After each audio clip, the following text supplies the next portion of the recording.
బాపట్ల జిల్లాలో అన్ని శాఖల కంటే మైనింగ్ శాఖ జిల్లాలో చాలా వెనుకబడిందని, ప్రభుత్వం ఫ్రీగా ఇసుక ఇస్తుంటే మీరు దాన్ని డిస్ట్రిబ్యూషన్ చేయకుండా ఎందుకు చెడ్డ పేరు తెస్తున్నారని, జిల్లాలో ఇసుకాసురులు ఉన్నారా అని సీఎం చంద్రబాబు బాపట్ల జిల్లా మైనింగ్ శాఖ అధికారిని ప్రశ్నించారు. 1000 కోట్ల రూపాయల ఆదాయాన్ని వదులుకొని ప్రజల కోసం ఉచిత ఇసుక పాలసీని నేను ప్రవేశపెట్టాను.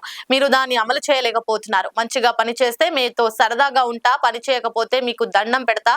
సురేపల్లి గ్రామం వద్ద నిర్వహించిన మీ భూమి మీ హక్కు కార్యక్రమంలో బాపట్ల జిల్లా మైనింగ్ శాఖ అధికారి శ్రీనివాస్ పనితీరుపై అసహనం వ్యక్తం చేశారు ముఖ్యమంత్రి చంద్రబాబు. పార్లమెంట్ సభ్యులు గౌరవనీయులు కృష్ణ ప్రసాద్ గారిని మాట్లాడవలసిందిగా ఆహ్వానిస్తున్నాం. జై బాబు, జై జై బాబు. సభకు నమస్కారము. ఈరోజు చక్కటి పండుగ వాతావరణంలో మన బాపట్ల పార్లమెంట్ కాన్స్టిట్యున్సీలో వేమూరు అసెంబ్లీ కాన్స్టిట్యున్సీకి విచ్చేసిన పెద్దలు, పూజలు,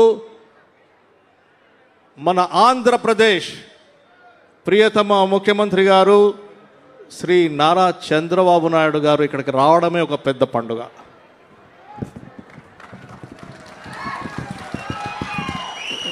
వేదికను అలంకరించిన పెద్దలు, ముఖ్యమంత్రి గారు,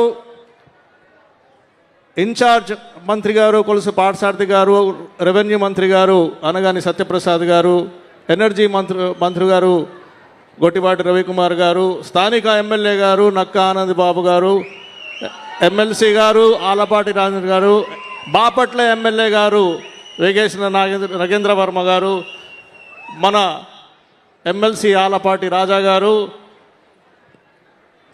మన ఆంధ్రప్రదేశ్ రాష్ట్ర ఐఏఎస్ అధికారులు చీఫ్ సెక్రటరీ సాయి ప్రసాద్ గారు, స్పెషల్ చీఫ్ సెక్రటరీ జయలక్ష్మి గారు, మన యంగ్ అండ్ డైనమిక్ మన కలెక్టర్ గారు వినోద్ కుమార్ గారు, అందరికీ సభకి అందరికీ మళ్ళీ నమస్కారం చేస్తున్నాను.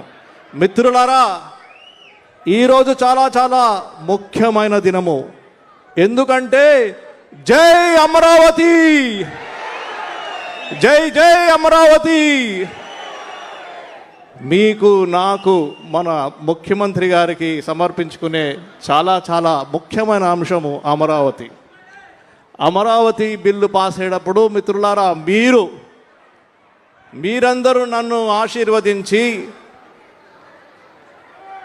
మన ముఖ్యమంత్రి గారి ఆశీస్సులతో నన్ను మీరు ఓటేసి లోక్సభ పంపించారు. ముఖ్యమంత్రి గారు నాకు లోక్సభ ప్యానెల్ స్పీకర్గా అవకాశం ఇచ్చారు. ఎంత చక్కటి అవకాశం నాకు ఇచ్చారు. మిత్రులారా, మొన్న అసెంబ్లీలో రెజల్యూషన్ పాస్ అయింది, అమరావతినే మన రాజధాని అని. మన అసెంబ్లీలో 28వ తారీఖు నాడు పాస్ అయింది. పాస్ అయిన వెంటనే ఢిల్లీలో అక్కడ లోక్సభ, రాజ్యసభలో బిల్లు పాస్ చేయాలి, కానీ సమయం లేదు. కేవలం 2 రోజుల సమయమే ఉంది అక్కడ.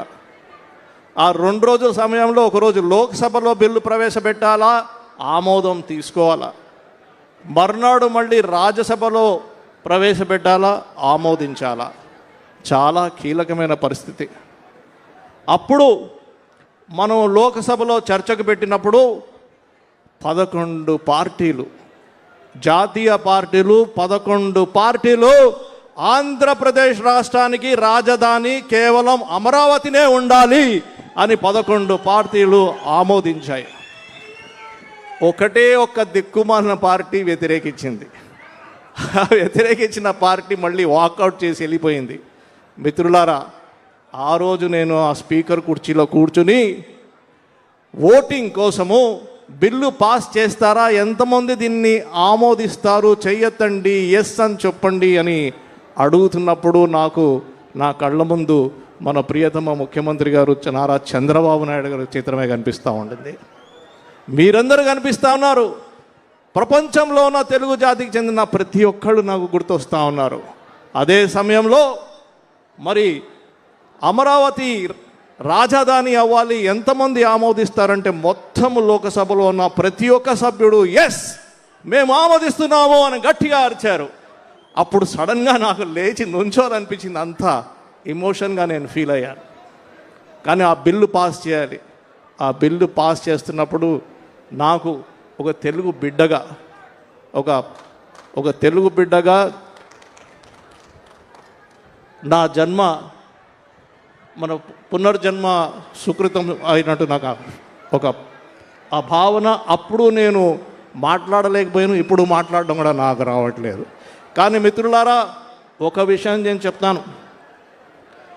ఆ రోజు కూడా హైదరాబాద్ దగ్గర సైబరాబాద్ అనే నగరం కట్టేటప్పుడు మన ముఖ్యమంత్రి గారు కడతా ఉన్నప్పుడు చాలామంది డౌట్ పడ్డారు, ఇది అవుతుందా అని. ఇప్పుడు చూడండి, అక్కడ న్యూయార్క్, సింగపూర్, టోక్యో లాగా ఒక పెద్ద నగరం, మహానగరం అక్కడ హైదరాబాద్ దగ్గర ఉంది. అదే మహానగరం, ఇంతకంటే పెద్ద నగరము అమరావతిలో కడతాను, భగవంతులు ఉండే, దేవతలు ఉండే నగరాన్ని నేను కట్టిస్తాను అని 2014లో మన అందరి కోసం కృషి చేశారు, ప్రణాళికను గీసి పెట్టారు మన ప్రియతమ ముఖ్యమంత్రి గారు శ్రీ నారా చంద్రబాబు నాయుడు గారు. కానీ దురదృష్టకరం, ఒక సైకో ప్రభుత్వం మధ్యలో వచ్చింది. ఆ సైకో ప్రభుత్వం మధ్యలో రావడం వల్ల మన అభివృద్ధి అంతా 25 సంవత్సరాల వెనకాలకి వెళ్ళిపోయింది. కానీ మీ ఆశీస్సుల వల్ల మళ్ళీ మన ప్రియతమ ముఖ్యమంత్రి నారా చంద్రబాబు నాయుడు గారిని మళ్ళీ ముఖ్యమంత్రి చేసి తెచ్చారు. కాబట్టి ఇప్పుడు కేవలం ఆయన వల్లనే మళ్ళీ మనకి అమరావతి రాజధాని అని రాజముద్ర పడింది. మిత్రులారా, ఈ విషయంలో మనము డ్యూటీలో ఫెయిల్ అవ్వకూడదు, మనం కృతజ్ఞతలు చెప్పుకోవాలి. మన దేశ ప్రధానమంత్రి గారు శ్రీ నరేంద్ర మోదీ గారు, ఆ తర్వాత మన రాష్ట్రపతి గారు, తర్వాత వైస్ ప్రెసిడెంట్ గారు, తర్వాత లోక్సభ స్పీకర్ గారు, అందరూ, మళ్ళీ అమిత్ షా గారు, అందరూ మనకి సహకరించారు. వాళ్ళందరికీ మనం అభివృద్ధి తెలుపుకోవాల్సిన సమయం వచ్చింది, చేసుకోవాలి. తర్వాత లాస్ట్లో ఒక విషయం మిత్రులారా, మనం ఈరోజు మీ భూమి మీ హక్కు అని వచ్చాము. ఒక విషయం చెప్తాను, గుర్తు తెచ్చుకోండి. ఆ రోజు ల్యాండ్ టైటిలింగ్ యాక్ట్ అని మన భూములు లాక్కున్నారు సైకో ప్రభుత్వం. అందుకే మన భూమి హక్కు మనకు ఉండాలి, మనకి ఎక్కడా లోటు రాకూడదు అని ఉద్దేశంతోనే మన ప్రియతమ ముఖ్యమంత్రి గారు ఈ యాక్ట్ తెచ్చారు. ఇప్పుడు ఇది కొత్తది, మీ హక్కు, మీ భూమి మీ హక్కు అని తీసుకొచ్చి ఎవ్వరికి ఏమీ సమస్యలు ఉండవు. అందుకే ఇంత పెద్ద ప్లాన్ చేశారు, ఇంత పెద్ద యాక్టివిటీ తెచ్చారు. మరి ఒకటి లాస్ట్ ఆఖరిగా చెప్తున్నాను, ఢిల్లీలో వచ్చినప్పుడు మన ముఖ్యమంత్రి గారు కానీ, మన యువక ఐటీ మంత్రి గారు, హెచ్ఆర్టీ మంత్రి గారు నారా లోకేష్ గారు ఢిల్లీకి వచ్చినప్పుడు ప్రతి మంత్రి వెల్కమ్ చేస్తారు, రెడ్ కార్పెట్ చేసి వెల్కమ్ చేసి ఏది చెప్పినా చాలా జాగ్రత్తగా వింటారు, అప్పటికప్పుడే శాంక్షన్ చేస్తారు. అదేవిధంగా ఉడతా భక్తితో ఎంపీలమందరం కలిసి ఒక్కొక్కళ్ళు పోయి వాళ్ళ నియోజకవర్గానికి మన ముఖ్యమంత్రి గారి పేరు చెప్పుకుని, మన ముఖ్యమంత్రి గారు ఇచ్చిన దిశానిర్దేశం మీద నేను కూడా బాపట్ల పార్లమెంట్ కాన్స్టిట్యున్సీగా ఎంపీగా ఇప్పటి వరకు రైల్వేస్లో 8,000 కోట్ల రూపాయల ప్రపోజల్స్ పెట్టాను.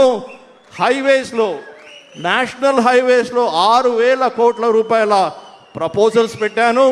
టూరిజంలో సూర్యలంక, మళ్ళీ ఇప్పుడు బట్టిప్రోల్లో, పక్కనే ఉన్న బట్టిప్రోలో బుద్ధ స్తూపం కోసం పెట్టాను. అంతా దిశానిర్దేశం అంతా మన ముఖ్యమంత్రి గారు, ఇవన్నీ తప్పకుండా వస్తాయి. మరి ఇటువంటి చక్కటి అవకాశం నాకు ఇచ్చినందుకు పెద్దలు, పూజలు మన ప్రియతమ ముఖ్యమంత్రి గారు శ్రీ నారా చంద్రబాబు నాయుడు గారికి మళ్ళీ శిరస్సు వంచి నమస్కారం చేసుకుంటూ సెలవు తీసుకుంటున్నాను. జై బాబు, జై బాబు. నమస్కారం అండి. ధన్యవాదములు సార్. లైక్ చేయండి, షేర్ చేయండి, సబ్స్క్రైబ్ చేయండి. మరిన్ని వీడియోల కోసం బెల్ సింబల్ పై క్లిక్ చేయండి.